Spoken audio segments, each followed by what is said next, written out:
We do have some tips for companies on how you can handle this uncertainty that we are seeing in 2025, as a lot of companies are trying to navigate the challenges of running a team during this time when we have tariffs, a recession, so much more. I know it's a lot. So that is why we have brought in executive thought leader and keynote speaker, Meg Rivera. She is here with some advice to help leaders find their footing in this time. Thank you for being here. Thank you. It's great to be here. I know you've been in corporate environments. You've been leading teams for years. Is this a particularly tough time for a corporate environment? Absolutely, yeah. It's there's a lot of anxiety, there's a lot of uncertainty, and that's causing distraction, fragmented focus, really a lot of challenges in keeping your eye on the big picture. It also seems like it's across the board. It's touching every industry. Layoffs, here we have the federal government workforce, but it's also in our business. It's a lot of places that people are having that anxiety. Absolutely, yeah. It's everywhere. I think that it's just a common theme across anyone at any organization, because it's a factor of all of these macro factors, whether it's what's happening in society, with the government, with the economy, and that impacts everyone. So everyone's feeling it.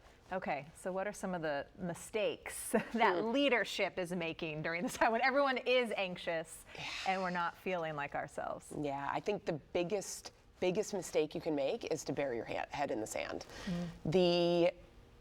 The opportunity to connect with people is what you need to take advantage of right now, because the more distant you become, the more anxiety you're going to cause within your own teams. And so you don't have to have all the answers.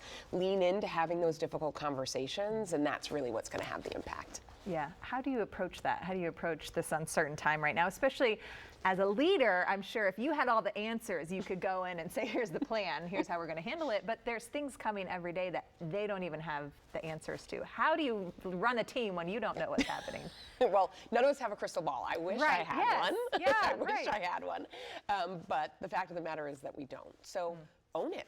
Own the fact that you don't have those answers, and truly have those conversations, but help your team feel heard and supported, and sit in that discomfort together. That's what's going to help people, I think, settle them down and make them feel like they have the support of their organization through a lot of this.